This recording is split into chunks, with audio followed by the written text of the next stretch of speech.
bienvenidos. La política venezolana no da tiempo para aburrirse.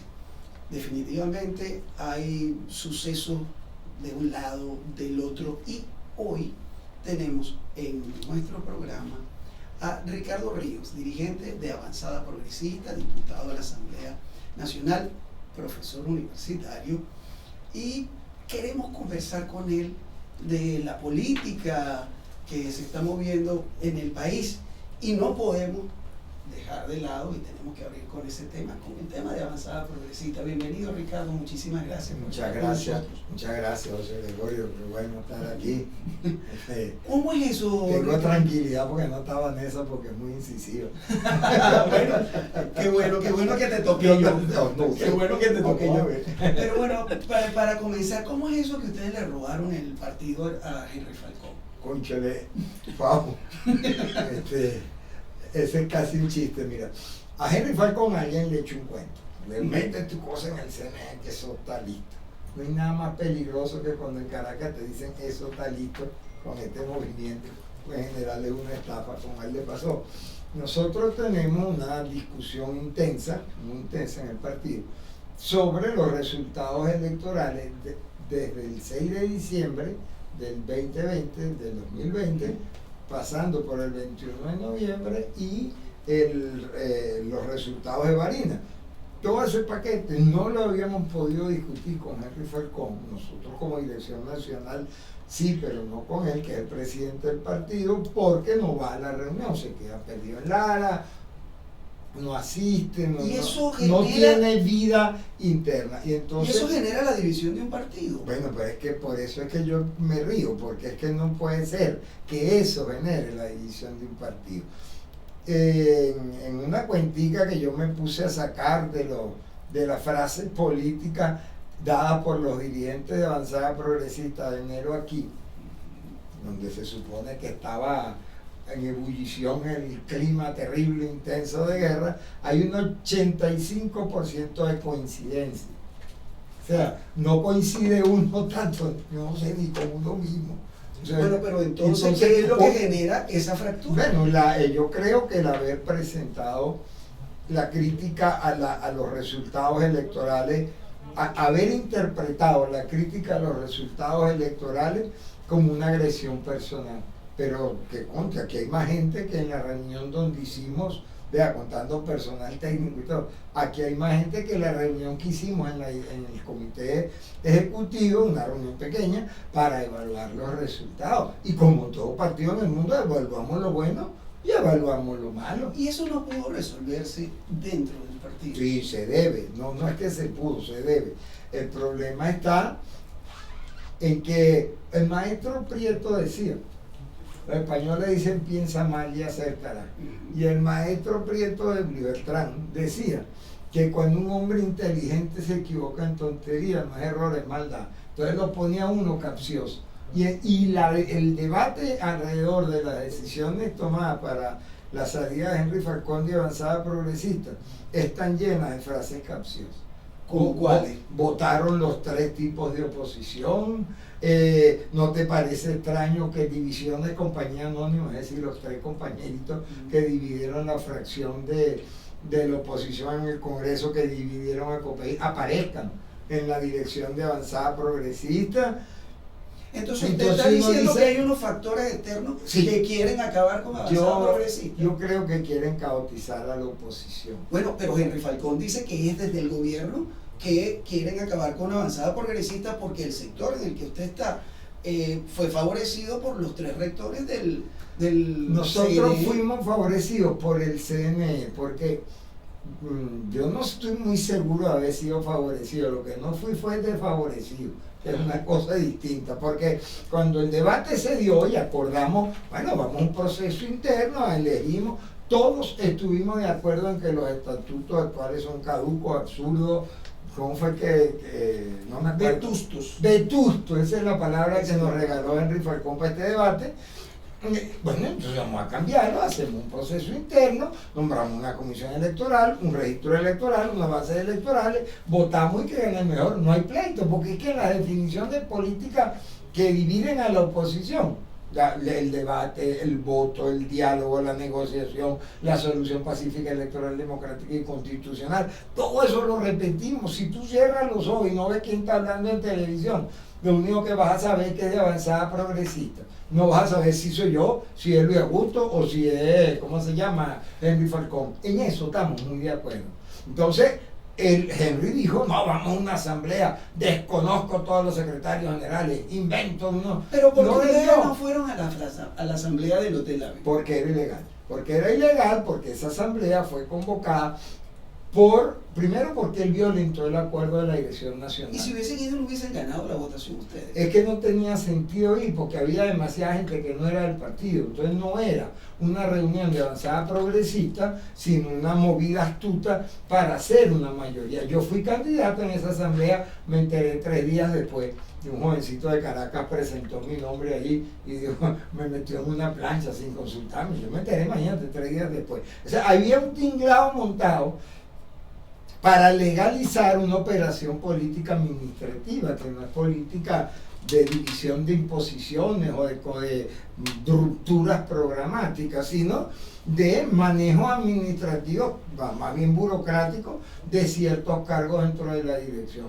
El responsable de asuntos internacionales del partido nombraron un señor que vive en Suiza, por ejemplo, pero era porque él en las redes fue un poco activo a favor de Henry y amigo de Henry de la infancia. Y así uno puede ir poniendo nombres de gente que con la cual además uno tiene buena relación. Yo no sé por qué había que meternos en este berenjenal. Entonces uno pregunta, como te digo, todo el debate está muy marcado por la reflexión capciosa, ¿a quién beneficia esto? Entonces uno viene y dice intimidad. ¿A qué se refería Henry cuando decía, yo voy al CNE porque Maduro es más amigo mío que de ustedes? Yo creo que le echaron un cuento mal. Henry llegó con una recua de chivo, una recua de mula al CNE y a algunas se le escapó. Mire, yo fui al CNE, perdona que te interrumpa, en condición de imputado. Yo no fui a demandar nada. Yo tenía que demostrar inocencia en el CNE. Y mi discurso allá fue muy simple. Yo vengo aquí a pedirle al CNE que lo correcto se haga correctamente. Ahora le pregunto, un partido de 10 años, un partido joven, un partido con mucha ascendencia en Lara, Falcón dice que se van a quedar ustedes con un cascarón vacío. ¿Cuántos votos tiene Avanzada Progresista? Porque en Lara tenían 200.000, que no, Henry Falcón, sí, Henry Falcón podría decir que son de él. Parte del problema está en que Henry no quiere analizar eso. Henry arrancó como gobernador cuando fue gobernador del PSV con 490.000 votos. Allá no sé cuánto. Creo que fue candidato del MBR, además, no del PSV. Y después va haciendo una sucesión de candidaturas donde la única característica común es que la anterior es la mitad de la previa. O sea, se va reduciendo y reduciendo, y siendo su peor resultado cuando fue candidato a presidente de la República, su peor resultado en Lara. Pero eso pasa en todos los... Sí, pero Henry tiene... todos los dirigentes que han obtenido votos. La participación ha hecho que todos bajen. Más o menos, porque sí. el compadre Rosales le fue bien. Más o menos. Hay quienes sí y hay quienes no. Morel le fue muy bien. Bueno, entonces yo creo que hay que analizar las cosas con la crudeza que se requiere en la política para que uno tenga una decisión clara. Ciertamente Henry sacó un montón de votos y ahora uno viene y dice votos entre el presupuesto de campaña y ahí no sale tan bien, porque en algunos sitios donde ni siquiera tuvimos presupuesto de campaña, como por ejemplo en Nueva Esparta, metemos 9 concejales y no metemos ninguno en Lara, 2 en Lara. Entonces uno dice, la relación costo-beneficio, calidad-precio es la peor de todo el país en Lara. ¿Es malo perder a Henry Falcón? Claro. ¿Es malo dividirse? Por supuesto. Tenemos una política nacional de unidad, promover la participación vía primaria, porque no vemos lamentablemente posibilidades de ningún acuerdo por la vía del consenso, Y entonces vamos a aparecernos ahí con un partido dividido. Eso es irracional. Bueno, justamente partiendo ya para dejar pasar la página de Avanzada Progresista y mirar más hacia el país, ¿cómo es posible que la oposición no pueda ponerse de acuerdo? O sea, si ni siquiera AD no se pone de acuerdo, COPEI no se pone de acuerdo, en Primero Justicia y Voluntad Popular pasan las mismas cosas. Se fueron 100 muchachos. Avanzada Progresista también en eso. ¿Cómo es posible que se puedan convertir en una opción de poder frente al oficialismo? No hay forma de ser una opción de poder con este espectáculo de división. Si no aprendemos a superar las diferencias y entender que la democracia tiene incluida la crítica y que cuando uno lo critica, no dependiendo del ámbito, dependiendo del discurso, dentro del marco del respeto, que siempre lo hubo con nosotros, entre nosotros, no así los apoyos, que se dijeron cosas muy innecesariamente feas y casi toda mentira. Nosotros podemos retomar el camino del partido que veníamos trayendo, yo sí creo, y reconstruir, volver a ser uno de los puntos de contacto de la oposición. Una de las grandes ventajas que tiene Avanzada Progresista es su condición de partido bisagra. Nosotros tenemos buenas relaciones, no tan buenas de allá para acá, pero de aquí para allá sí, con el G4, muy buenas relaciones con la Alianza Democrática y muy importante también, conexión y comunicación con el resto del país. Entonces, ese encrucijada de opiniones que nos reconocen como voceros de posiciones claras, pero racionales, yo creo que le podrían prestar un buen servicio a la unidad. No ¿Cómo? Creo que podamos sacar un montón de votos ni nada de eso, pero políticamente estamos capacitados para armar consenso. Y ahora se está llamando un diálogo. Maduro ha llamado a retomar el diálogo. Es probable que no se dé en México. Pareciera que no hay ningún estímulo para estar allá. No hay boletos para México. ¿Cómo se pone de acuerdo la oposición para llevar una propuesta, digamos, coherente a esa mesa de diálogo que se requiere en el país y tan necesaria que es? Eso sí, muy necesario. Uno de los defectos que tuvo el diálogo de México es que habló con segmentos, dividió. Yo hablo con este segmento del país, hablo con la plataforma unitaria, y que es que así se llamaba la Alianza Democrática antes, pero esto le madrugaron el nombre. Y después nos hablaron con la mesa de diálogo nacional y no hubo la triangulación de los tres diálogos. No se hizo conmutativo ese diálogo y esos eran los protagonistas del momento político. Y yo creo que en términos de resultados, la pobre mesita tan maltratada dio los resultados políticos que nos trajeron hasta hoy. Y del diálogo de México solo quedó, que no es poca cosa, es muy importante, la incorporación de Manuel Rosales en el Zulia y su victoria, que yo la celebro mucho. Ahora, ¿qué es el diálogo? ¿Cuál es el diálogo que requiere el país? ¿La ratificación de las 11.000 divisiones o el consenso de los protagonistas del país? Fuera de los partidos políticos está pasando el país, está ocurriendo el país es mucho más importante que la vida interna de los partidos. Entonces allí tienen que estar de cámara, tienen que estar las universidades, tienen que estar los sindicatos, hay que renovar los sindicatos, la iglesia, toda esta organización social. Y eso no termina diluyendo el cambio político que se requiere en el país, porque mucha gente dice, el gobierno quiere meter a todo el mundo para zafarse de la verdadera presión. Hay un sector que dice eso. Sí, claro, no, yo fuera gobierno también lo haría, yo me zafo de la presión. Bueno, que está loco para gobernar y decir, ven, métete conmigo.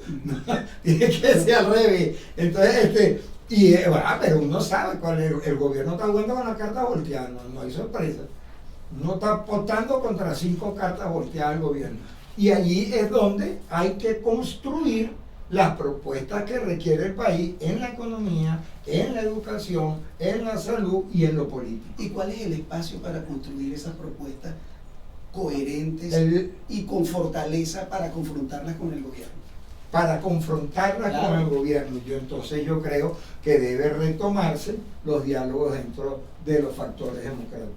pero no con el puchismo, porque cada vez que ha habido asociaciones dentro de la oposición, lo primero que se le ocurre es un golpe de Estado y vamos a contratar unos marines y vamos a pedir que los marcianos invadan. Para la construcción de una alternativa política para gobernar a Venezuela, para transformar a Venezuela. Si eso lo entendemos, como por ejemplo se entendió muy bien en la MUD del 2015, el cuarto de hora que se entendió, porque duró muy poco, entonces yo creo que los resultados efectivos de una política así están a la vuelta de la esquina. Usted propuso una comisión de buenos oficios para resolver el problema Y la sigo proponiendo. de avanzada progresista.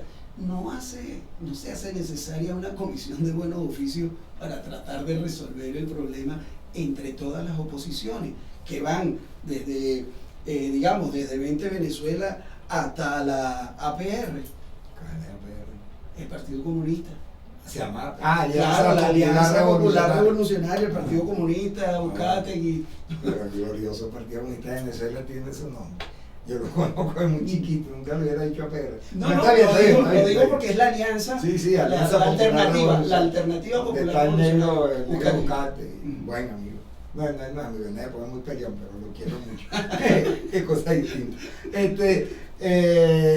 Ese no es, por ejemplo, lo primero que hay que decir es que semejante panoplia no cae en un solo saco. Okay. Que hay que entender que los acuerdos políticos, lo primero que hay que hacerlo es entre los que se parecen y después entre los que se parecen negociar con los que no se parecen en un cálculo acertado electoral y un cálculo acertado político, porque no es solo ganar, hay que gobernar.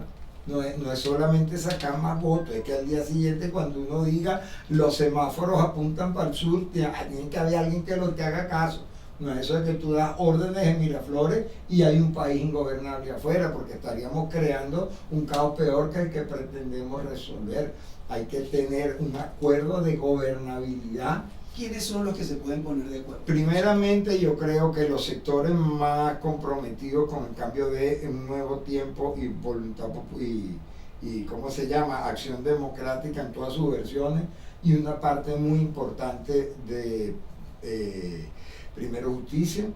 Yo creo que la Alianza Democrática ha demostrado, tiene bastante falla, yo no soy un defensor de la alianza, pero ha demostrado madurez para la superación de contradicciones, y yo creo que los empresarios y las universidades, los movimientos alrededor de las universidades, profesores, estudiantes, etcétera, pueden ser una base social importante para proponer que la gente comience a nuclearse. No para el núcleo va a ser bastante más complejo. Y sobre todo, perdona que se me olvidó algo, compañero, las regiones.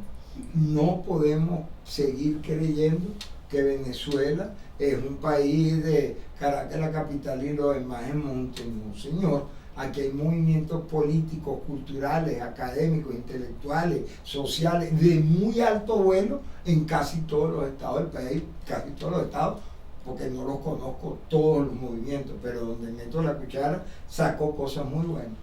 Bueno, Ricardo, muchísimas gracias por estar aquí. Y bueno, seguramente tendremos que seguir hablando y mucha tela que cortar. ¿Qué le dirías hoy a Henry Falcón? Que se cambie ese flu, que feo. Bueno, muchísimas gracias. Con ustedes, amigos, hasta la próxima.